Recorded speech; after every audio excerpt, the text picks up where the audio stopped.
কলকাতা আছে? কত ভাড়া কলকাতা?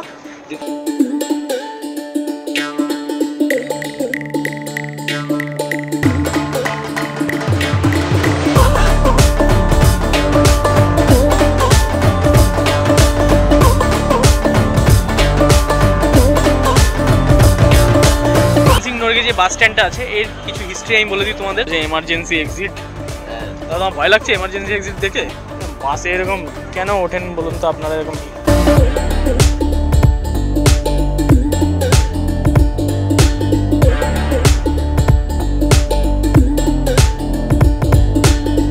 ভাড়া কলকাতা ডিসকাউন্ট দিয়ে 900 টাকা, 1200 টাকার ভাড়া ডিসকাউন্ট দিয়ে 900 টাকা নেওয়া হচ্ছে। AC Volvo seating. কি পিছন দিকে সিট? কোন দিকে? কোন দিকে? জানলা আছে সামনে? জানলা সামনে, জানলা নেই। জানলা কোথায় আছে তাহলে? জানলা পিছনে হবে। তো এমনি নর্মাল ভাড়া যেটা সেটা হচ্ছে হলো 1200 টাকা। আসল ফেয়ার এটা 900 টাকা পড়লো আমার। আর রেড বাসে এটার ফেয়ার দেখাচ্ছে হচ্ছে 910 টাকা। কিন্তু তোমরা যদি রেড বাসে ট্রাই করো 910 টাকা দিয়ে, তাহলে কিন্তু তোমাদের 910 টাকা প্লাস হচ্ছে 60 টাকা মতন কনভিনিয়েন্স চার্জও নেয়। তাহলে মোটামুটি পড়ে যাবে হচ্ছে 970 টাকা প্লাস। কিন্তু সেখানে একটা সুবিধা আছে, সেটা হচ্ছে তোমরা ইচ্ছা মতন তোমাদের সিট চয়েস করতে পারবে। আমি যেমনি এখানে উইন্ডো সিটই নিয়েছি, বাট সিটটা পিছন দিকে হয়ে গেছে আমার, 44 নাম্বার সিট। তো এটা হচ্ছে বাস। এখন বাসটা স্ট্যান্ডের সামনে যাচ্ছে। দেখো এটা ডবল এক্সেল ভলভো 9400। বাসটা ছাড়বে হচ্ছে 7:35, সন্ধ্যা 7:35-এ ছাড়বে। আর ওনারা কাউন্টার থেকে বললো যে মোটামুটি বাসটা ঢুকে যাবে কলকাতা এসপ্ল্যানেড, কেন কি লাস্ট স্টপেজ হচ্ছে এসপ্ল্যানেড, এখানে তাই লেখা। এসপ্ল্যানেড ঢুকে যাবে হচ্ছে সকাল 7টার মধ্যে। তো কন্টিনিউয়াস অ্যানাউন্সমেন্ট চলছে তেনজিং নরগে বাস স্ট্যান্ড যেটা আছে এনবিএসটিসির সরকারি বাস স্ট্যান্ড, যেটা এখান থেকেই ছাড়ছে হচ্ছে এসবিএসটিসির এই বাসটা। কন্টিনিউয়াস অ্যানাউন্সমেন্ট করছে যে তোমরা কোথা থেকে টিকিট কালেকশন করবে। তোমাকে আমি দেখালাম, এই যে এটা হচ্ছে টোটাল বাস স্ট্যান্ড। আর ওই সামনেই আছে টিকিট কাউন্টার। আর ওখানে কাউকে জিজ্ঞেস করলেও বলে দেবে যে এসবিএসটিসির যে ভলভো যেটা কলকাতা যাচ্ছে সেই বাসের টিকিট কোথা থেকে কাটবে, কোথা থেকে তোমরা সংগ্রহ করবে। এই বাসটা সম্বন্ধে আমি একটু বলে দিই তোমাদের। সেটা হচ্ছে নর্মাল যে বাসগুলো চলছে এখন AC bus, run by Shyamoli, run by Loknath, আজকের ডেটে দাঁড়িয়ে অন্য যে বাস অপারেটারগুলো আছে প্রাইভেট বাস অপারেটার, তাদের মোটামুটি ভাড়া সিটিংয়ে 1200 টাকা দিয়ে স্টার্ট হচ্ছে। এসি, নন এসি না, কিন্তু এসি। আর এই বাসটা সবথেকে আজকের ডেটে একদম কম ভাড়ায় যাচ্ছি, সেটা হচ্ছে 900 টাকা, যেটা বললাম তোমাদের। এটাও ভলভো বাস, বাট এটা হচ্ছে 9400 ভলভো, যেটার মডেলটা একটু পুরনো। 9600S, 9400 এই ভলভোগুলো। এটা হচ্ছে 9400 আর ওটা হচ্ছে 9600। এটা 9600টা একদম আপডেটেড। তো ওইটার ভাড়া স্টার্ট হচ্ছে তোমার 1200 টাকা দিয়ে সিটিংয়ে, আর স্লিপারে হচ্ছে 1500 টাকা। কিন্তু ওখানে কমপ্লিমেন্টারি ওই জলের বোতল আর একটা করে টিফিন এসব দেয়, তোমরা জানোই। আমি আগের যে লোকনাথ বাসের 9600S যে ভিডিওটা আমি করেছিলাম, সেই ভিডিওটায় তোমরা দেখেছিলে যে জলের বোতল, একটা টিফিনের স্ন্যাক্স দিয়েছে। তো এইসব জিনিস এখানে এই ভলভোতে প্রোভাইড করবে না, প্রোভাইড করবে না হচ্ছে এসবিএসটিসি। কেন কি জানো, এটা সরকারি পরিষেবা, সরকারি বাস। আর সেই জন্যই এটা একদম ডিসকাউন্টেড ফেয়ার, যেটা হচ্ছে 900 রুপিস অনলি। 900 টাকায় একদম দিচ্ছে আর কি। তো একটা জিনিস বলে দিই, সেটা হচ্ছে এনবিএসটিসির যে নন এসি বাস, সেটার ভাড়া কিন্তু 486 দেখাচ্ছে রেড বাসে। ওইটার টিকিট মোটামুটি পাওয়াই যায় না বলতে গেলে, কেন কি বহুত ডিমান্ড থাকে নন এসি বাস তো। আর তারপর টিকিটের ভাড়াটাও অনেকটাই কম। যারা অ্যাফোর্ড করতে অল্প পারে না আর কি, তারা ওই বাসটায় যায়। তো ওইটার ভাড়া হচ্ছে প্রায় ধরে নাও 500 টাকায় ধরে নাও, কিন্তু 486 প্লাস তুমি যদি রেড বাস থেকে কাটো কনভিনিয়েন্স ফি, তারপরে জিএসটি এইসব নিয়ে 500 টাকা পড়ে যাবে। কিন্তু তার সাথে সাথে যদি তুমি আরও 400 টাকা এক্সট্রা দাও, তাহলে কিন্তু এই সরকারি বাস যেটা এসবিএসটিসি রান করছে ভলভো বাস, সেই ভলভো বাসের কিন্তু টিকিট তোমরা পেয়ে যাবে এসি বাসের। তো এবার যেটা অ্যাকচুয়ালি দেখার বিষয়, সেটা হচ্ছে এক্সপিরিয়েন্সটা কেমন হবে, সেটাই আমি তোমাদের সাথে আজকে শেয়ার করবো। তেনজিং নরগে বাস স্ট্যান্ড থেকে কিন্তু অন্য ডিস্ট্রিক্ট আছে, সব ডিস্ট্রিক্টের বাস এখান থেকে ছাড়ে। ফর এক্সাম্পল কোচবিহার, আলিপুরদুয়ার, রায়গঞ্জ তো ডিস্ট্রিক্ট না, উত্তর দিনাজপুর, দক্ষিণ দিনাজপুর, দার্জিলিং, কালিম্পং, সব বাস কিন্তু এখান থেকেই ছাড়ে। অনেক বড় একটা বাস স্ট্যান্ড। প্রায় ঘড়ি কাটায় 6:45 বাজে, আর 45 মিনিট পরেই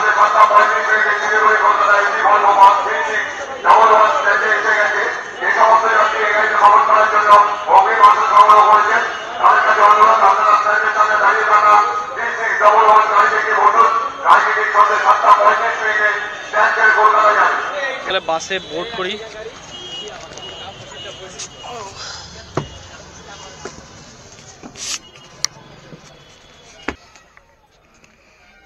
সব 2x2 সিটিং।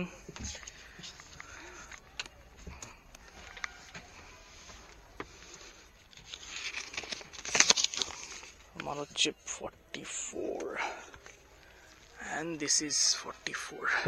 এটা হচ্ছে সিট আমার। সেরকম একটা আলো নেই, জাস্ট এই ছোট টিউবগুলো জ্বলছে একদম। সিটগুলো কমফোর্টেবল অনেকটা। তার সাথে জার্নিতে শিলিগুড়ি টু কলকাতা এই বাসটা কভার করবে মোটামুটি 580 কিলোমিটার। সাথে দুটো stoppage, first stoppage at Dalkhola যেটা হচ্ছে ডিনার স্টপেজ, আর সেকেন্ড স্টপেজ হচ্ছে কৃষ্ণনগর। ওটা হচ্ছে বুঝতেই পারছো কী স্টপেজ, কেন কি বাসে নেই টয়লেট, তাই জন্য ওটা একটা স্পেশাল স্টপ, মানে স্টপ দিতেই হবে, ঠিক আছে। আর ডিনার স্টপটা এই বাসটা কোন রেস্টুরেন্টে দাঁড়াচ্ছে সেটাই আমার দেখার, কেন কি এর আগে যে তোমরা ভিডিওটা দেখেছিলে লোকনাথ বাসের 9600S ভলভো, সেটার যে স্টপেজটা ছিল অসাধারণ স্টপেজ ছিল ডালখোলাতে। বাট এটার কি স্টপেজ হবে, কীরকম কোন জায়গায় দাঁড়াচ্ছে সেটাই হচ্ছে দেখার বিষয় এবার। কেন কি রেস্ট স্টপ যেটা হবে, মানে হাইজিন যদি মেনটেন না হয় সেই স্টপের, কেন কি সেখানে খাওয়া দাওয়া হবে না, সেখানে আমরা খাওয়া দাওয়া করব, আর সেটা স্টপেজ যদি হাইজিন মেনটেন না হয় সেই স্টপেজে, তাহলে সেই স্টপেজটা আমি বলবো যে নট গুড। টাইম হচ্ছে এখন সন্ধ্যা 7টা আর 35 মিনিটস পরে এই বাসটা স্টার্ট হবে। বাসের কালারটা তোমরা দেখো, হোয়াইট আর ব্লুতে, পুরো হোয়াইট আর ব্লু কম্বিনেশনে কালারটা করা, যেটা হচ্ছে ওয়েস্ট বেঙ্গল গভর্নমেন্টের যে অফিসিয়াল কালার যেটা, সেই কালারের। বাসটা মনে হয় অলরেডি পুরো ফুল হয়ে গেছে, পুরো ফুল বাস যা মনে হচ্ছে। কেন কি আমি যখন রেড বাসে কাটার জন্য প্ল্যান করছিলাম তখনই অলরেডি দেখছিলাম যে সামনের দিকে সব টিকিট বুক হয়ে গেছে। আমি বললাম যে সামনের দিকে উইন্ডো সিট হবে কি না, বললো না সামনের দিকে উইন্ডো সিট নেই, সামনের দিকে হচ্ছে যে উইন্ডোর পাশের যেটা ওই সিট আছে। আমি বললাম না আমার উইন্ডো সিটই লাগবে, কারণ কি আমি ভিডিও রেকর্ড করবো, জানি না রাত্রিবেলা কীরকম রেকর্ড হবে, বাট আমি ট্রাই করবো। কেন কি আমি বলবো যেটা 9600 গেছিলাম তখন ভিডিও সেরকম একটা রেকর্ড হয়নি, রাত্রিবেলা বাইরে রাত অন্ধকার থাকলে আর কি রেকর্ড করবো বাইরে। যাই হোক, তাও উইন্ডো সিটের একটা আলাদাই মজা আছে। তো এরকম বাস আমি কোথায় দেখেছি তোমাদের বলে দিই, সেটা হচ্ছে WBTCর কিছু বাস আছে, যে বাসগুলো হচ্ছে কলকাতা এসপ্ল্যানেড থেকে দীঘা যায়, সেই বাসগুলো সেম টাইপের দেখতে, কিন্তু ওগুলো WBTC চালায়, ওয়েস্ট বেঙ্গল ট্রান্সপোর্ট কর্পোরেশন। তো তোমাদের আমি একটা জায়গা দেখাচ্ছি যেখানে হচ্ছে বড় লাগেজ যদি তোমাদের থাকে সেটা তোমরা কোথায় রাখবে সেটা দেখিয়ে দিয়ে। দেখো এটা হচ্ছে সেই জায়গাটা, এখানে তোমরা বড় লাগেজ থাকলে তোমরা এখানে রাখতে পারবে, যাদের ট্রলি আছে তারা এখানে লাগেজ রাখছে। সিংনগরে যে বাস স্ট্যান্ডটা আছে এর কিছু হিস্ট্রি আমি বলে দিই তোমাদের। সেটা হচ্ছে এই বাস স্ট্যান্ডটা, এই যে বড় যে বাস স্ট্যান্ডটা দেখতে পাচ্ছ, এই বাস স্ট্যান্ডটা ওপেন হয়েছিল হচ্ছে 1984-এ। বা যে ইনফরমেশনগুলো আমি শেয়ার করবো এই ইনফরমেশনগুলো তোমরা সবাই গুগল করলেই দেখতে পাবে, বাট জাস্ট একটু ওই টাইম পাস করছি আর কি তোমাদেরকে বলে এই বিষয়টা, আমারও জানা হয়ে যাচ্ছে আর তোমরাও একটু রেডি রেফারেন্স করে জেনে নিচ্ছ আর কি। তো এই বাস স্ট্যান্ডটার যে ওপেন হয়েছিল হচ্ছে 1984-এ, 1984 সালে এই বাস স্ট্যান্ডটা ওপেন হয়েছিল। আর যেটা লেখা উইকিপিডিয়াতে সেটা হচ্ছে প্রত্যেক দিন পার ডে এই বাস স্ট্যান্ড থেকে নাকি 1.5 লাখ মতন প্যাসেঞ্জার, 1.5 লাখ মতন কমিউটার বাসে আসে, বাস থেকে এখান থেকে যায়, ঠিক আছে। তার সাথে সাথে এখান থেকে যে কানেকশান, মানে কোন কোন জায়গায় বিশেষ করে কোন কোন স্টেট, সে কোন স্টেট প্লাস কোন কান্ট্রিতে এইখান থেকে বাসগুলো ছাড়ে সেটা আমি বলে দিই। সেটা হচ্ছে আসাম, বিহার, ঝাড়খণ্ড, সিকিম, সাউথ বেঙ্গল তো আছেই, মেঘালয়, অরুণাচল প্রদেশ। আর ইন্টারন্যাশনাল ট্রিপ যে বাসগুলো এখান থেকে ছাড়ে, আমি অলরেডি একটা নেপাল যাওয়ার অ্যানাউন্সমেন্ট হচ্ছে।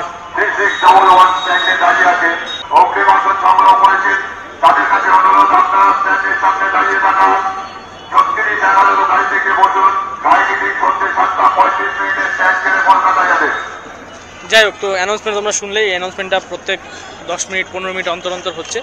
তো যেটা বলা সেটা হচ্ছে ইন্টারন্যাশনাল যে বাসগুলো এখান থেকে ছাড়ে সেটা হচ্ছে ভুটান, নেপাল আর বাংলাদেশ। প্রাইভেট অপারেটার্সরাও বাস ছাড়ে, ওই পাশে আছে প্রাইভেট অপারেটার্সরা, ওখান থেকে মাথাভাঙা, দিনহাটা, কোচবিহার, আলিপুরদুয়ার যাওয়ার বাসও তোমরা ওখান থেকে পেয়ে যাবে প্রাইভেট অপারেটার, আর সরকারি অপারেটারটা এই স্ট্যান্ড থেকে পাবে। তো এই বাসে কন্ডাক্টর যে ড্রাইভার দাদা আছে উনি বললো যে এই বাসে নাকি যখন স্টার্ট হয়েছিল একদম সিন্স ইনসেপশন তখন ব্ল্যাঙ্কেট দেওয়া হচ্ছিল নাকি। কিন্তু দেখা গেছে যে ব্ল্যাঙ্কেট নাকি প্যাসেঞ্জাররা নিয়ে বাড়ি নিয়ে চলে গেছে। তো এটা কতটা খারাপ জিনিস, এগুলো করলে কি করে হবে? তাহলে সরকারি জিনিসগুলো আমাদের সরকারি জিনিস মানে পাবলিক প্রপার্টি, এটা তো আমাদেরই মেনটেন করতে হবে। তার সাথে সাথে উনি একটা জিনিস বললো যে চার্জিং সকেট ছিল, চার্জিং সকেট উনি ভেঙে দিয়েছে। এরকম করা উচিত নয়। তোমরা এটাকে মেনটেন করলে নেক্সট জেনারেশন, নেক্সট যারা আছে তারাও এটাকে চড়তে পারবে, তারাও এটার সুযোগ নিতে পারবে, সুবিধা নিতে পারবে। যদি এরকম সরকারি প্রপার্টি আমরা নষ্ট করে দিই তাহলে কী করে হবে? এটা একদমই করা উচিত নয়। আর তোমরা এটা দেখো, এটা করো না এই বিষয়গুলো। এসি ভালোই চলছে বাসটায়, ভালো এসি আছে। এই এসি ভেন্ট, এটা এই যে ভালো হাওয়া আসছে বাসে।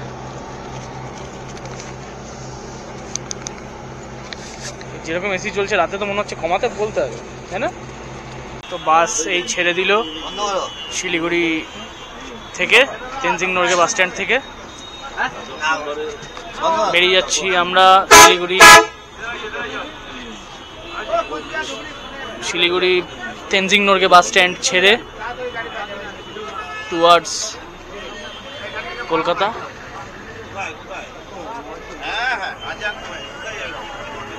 প্রচন্ড জাম রাস্তায়, দেখো এই টোটো সব। 9 নম্বর হচ্ছে শিব মন্দির।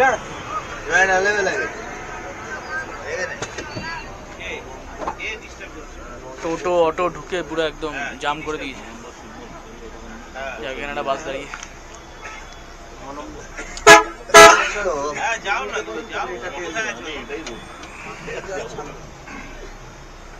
এই দেখো সামনে একটা টোটো দাঁড়িয়ে আছে।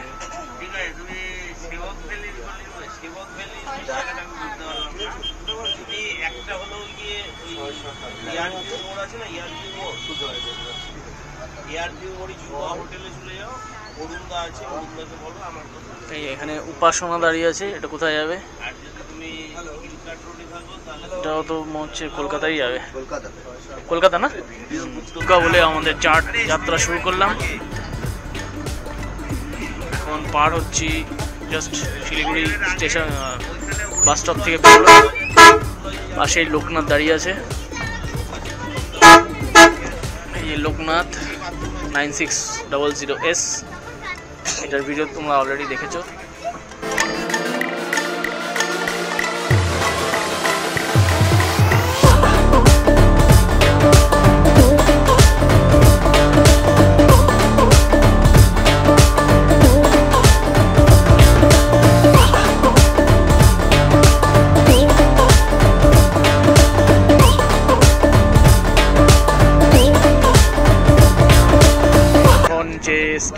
স্টাফ সিট যেটা আছে 1 আর 2, সেই সিটে বসে আছি। কিন্তু আমার সিট হচ্ছে একদম পিছনে 44। তো আমি ড্রাইভার দাদাকে রিকোয়েস্ট করলাম যে আমি এখানে একটু বসি, আমি একটু ভিডিও বানানোর জন্য। তো বাস পুরো ফুল আছে আর ভালোই চলছে বাসটা। রাত্রিবেলা ভালোই মনে হয় টানবে। যাই হোক, এখন যে রাস্তাটা দিয়ে যাচ্ছি সেই রাস্তার নাম হচ্ছে নৌকাঘাট রোড, ঠিক আছে?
আমার সিটে চলে এসেছি। অ্যাকচুয়ালি পিছনে দুটো মহিলা ছিল, ওদের হচ্ছে মাথা ঘুরছে বলছে, তো সেই জন্য ওদেরকে সামনে বসিয়েছে আর কি।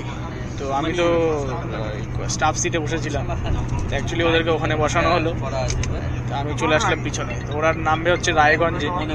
তো রায়গঞ্জে নেমে যাওয়ার পরে তখন আমি একটা চান্স নেবো আর কি, যদি জেগে থাকি। আর সিট কমফোর্টেবল যদি বলি, সিট কমফোর্টনেস সম্বন্ধে যদি বলি, দারুণ কমফোর্ট সিট, ঠিক আছে।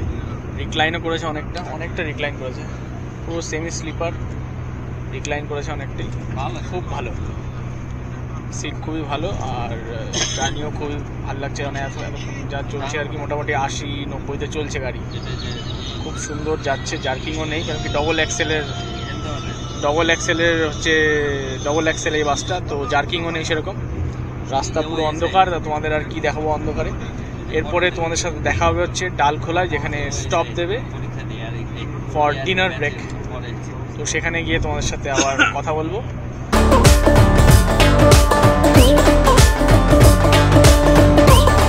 সময় ঘড়ি বলছে 10:15, আর এখন আমরা দাঁড়িয়েছি হচ্ছে ডালখোলাতে। এই রেস্টুরেন্টে দাঁড়ালো, যে রেস্টুরেন্টটার নাম হচ্ছে বিজয় হোটেল অ্যান্ড ফ্যামিলি রেস্টুরেন্ট, একদম হাইওয়ের পাশেই পুরো রেস্টুরেন্টটা।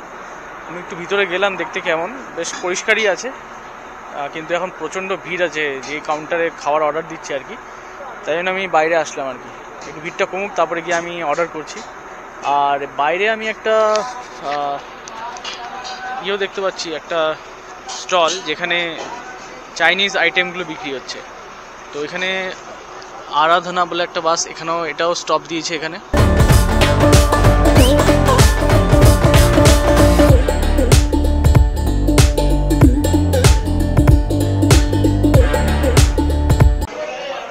এখন দেখি কাউন্টারটা ফাঁকা হয়নি এখনো,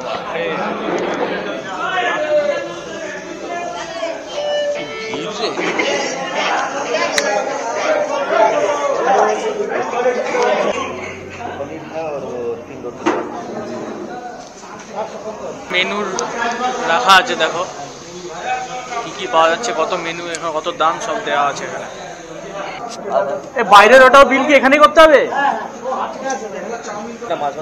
এক তরকা 4টে রুটি কত? 140 টাকা। এগ রোল 80 টাকা। চিকেন রোল কত? চিকেন রোল 120 টাকা। চিকেন রোলের কুপন কাটলাম 120 টাকা, আর এটা দিতে হবে হচ্ছে বাইরে, এখানে এই যে সব মেনু রেট এখানেও আছে আলাদা করে। এই কুপনটা কোথায় দেবো দাদা? কুপনটা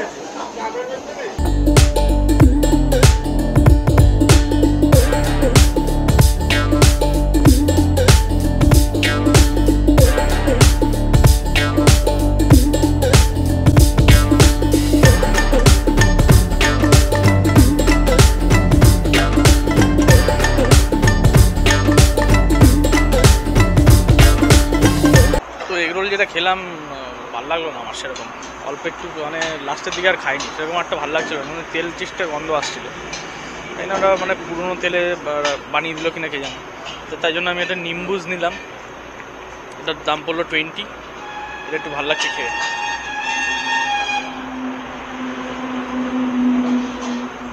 হাইওয়ে দিয়ে হু করে গাড়ি যাচ্ছে, তো আমি যেটা বলবো সেটা হচ্ছে এখানে যে ফাস্ট ফুড আইটেমগুলো আছে, চাইনিজ আইটেম, এগুলো ট্রাই করো না, বেকার, আমার ভালো লাগলো না ঠিক।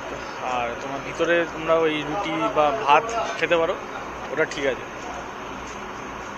এটার ওয়াশরুম পরিষ্কারই আছে, যেটা নিয়ে সবার কমপ্লেন থাকে আর কি, যে ওয়াশরুমটা হাইজিন আছে কিনা। ওয়াশরুম পরিষ্কার আছে, আর ভিতরে যে খাওয়ার যে জায়গাটা ওটাও ঠিকই পরিষ্কারই আছে।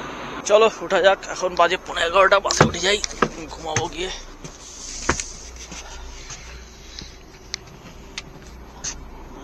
বাসে উঠে গেলাম, এখন ঘুমানোর টাইম, বাজে হচ্ছে ঘড়িতে 11:15, আর সবাই বাসে উঠে পড়েছে।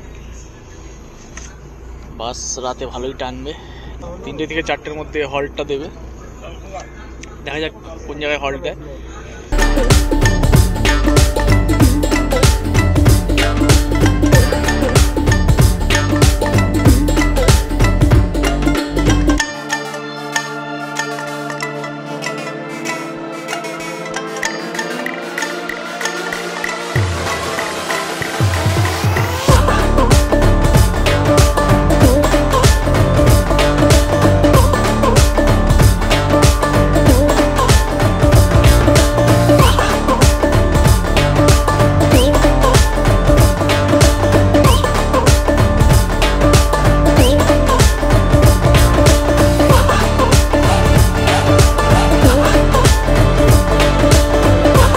বাজে হচ্ছে প্রায় 5টা, আর আমরা 2/3 অফ দ্য জার্নি কভার করেছি। আর দাঁড়িয়েছি এখন হচ্ছে পান্থা তীর্থ বলে এই রেস্টুরেন্টটা, এখানে for refreshment break, ideal last break কৃষ্ণনগরে। তো বাস জার্নি বলবো আমি দারুণ ছিল অ্যাকচুয়ালি, ভলভো বাস বুঝতেই পারছো, আর কোনো জার্কিং নেই, ঘুমটাও ভালোই হয়েছে। কিন্তু জ্যাম মানে এই দুটো এই লেটটা কেন হলো, এই লেটটা হলো যেটার কারণ আমার যেটা বুঝতে পারছি, বাস ছাড়ার পরে ডালখোলার আগে চেকিংয়ের জন্য পুলিশ উঠেছিল, তো ওখানে একটু টাইম লাগিয়েছে, যেটা নর্মাল রুটিন চেকিং এটা। আর হয়েছে আর একটা টাইম গেছে হচ্ছে একটা টোল প্লাজাতে, ওখানে অনেকটা টাইম দাঁড়িয়েছিল গাড়ি, এখানে কি সামনে ট্রাক ফ্রাক দিয়ে পুরো জ্যাম ছিল। আর ট্রাক বুঝতেই পারছো, রাত্রিবেলা সব ট্রাক ঢুকে একদম পুরো লেট করে, সব এই বাসগুলোকে লেট করে দেয়, তো সেখানে লেট হয়েছে।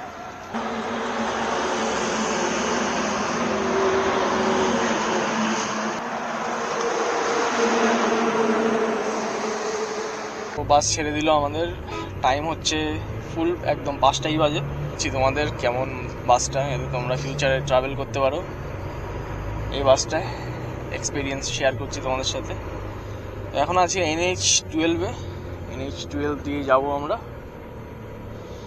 ঠিক আছে, তাহলে আবার দেখা হবে যখন এয়ারপোর্ট ঢুকবো।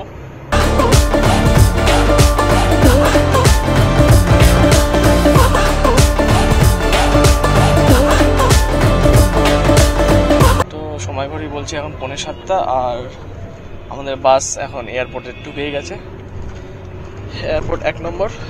আর যেটা বলার সেটা হচ্ছে বাস একদম টাইমেই আছে, একটু লেট হয়েছিল বাট ঠিকই আছে। ওরা বলেছিল যে 7টার মধ্যে আমি ঢুকিয়ে দেবো একদম এয়ারপোর্টে। তো আমার সামনেই রয়েছে, সামনেই যাচ্ছে লোকনাথ, আমাদেরকে সাইড দিচ্ছে না লোকনাথটা, কেন কি দেখতে ওরা ভাবছে হয়তো এত দামের বাস আমরা 1500-2000 করে নিয়ে যাচ্ছি, 1500-2000 টিকিট ভাড়া দিয়ে প্যাসেঞ্জার নিয়ে যাচ্ছি, আর এই বাসটা যদি ওদেরকে ওভারটেক করে তাহলে কী ভাববে প্যাসেঞ্জাররা হয়তো এইসব নিয়ে। যে আমি একটা মজার কথাই বললাম। তো যেটা বলার সেটা হচ্ছে আমার এক্সপিরিয়েন্স ভালো, খুবই ভালো, তোমরা এই বাসটা অবশ্যই ট্রাই করো। যে স্পেশাল ফেয়ার আছে, স্পেশাল ফেয়ারটা সবসময় থাকে না, স্পেশাল ফেয়ার না থাকলে 1200 টাকা ভাড়া হয়, কিন্তু 1200 টাকা যখন ভাড়া হবে তখন কিন্তু এই লোকনাথ, শ্যামলী এরা কিন্তু এদের ভাড়াও আরও 1500 করে বাড়িয়ে দেবে, ঠিক আছে? তো 1200 টাকা দিয়ে তোমরা এই বাসটাতে আসতেই পারো, দারুণ বাস। হ্যাঁ, এটাতে একটা বিষয় আছে, জল দেবে না, কম্বল দেবে না, এসব কিছু নেই, আর দরকার নেই, কেন কি এসি একদম লো চলছে, প্রয়োজন নেই। আর সিটটা দেখো এতটা রিক্লাইন, কতটা রিক্লাইন হয়ে গেছে, দেখো অনেকটাই সিট রিক্লাইন হয়ে যাচ্ছে। আর এটা তোমরা ট্রাই করো এই বাসটা একবার, আমার এক্সপিরিয়েন্স ভালো। তো ব্লগটা এখানে আমি শেষ করলাম, আর দীর্ঘায়িত করবো না। আর তোমরা যারা সাবস্ক্রাইব করো না তাদেরকে আর কী বলবো, কতবার রিকোয়েস্ট করবো সাবস্ক্রাইব করার। ভিডিওটা ভালো লাগলে করে দিও।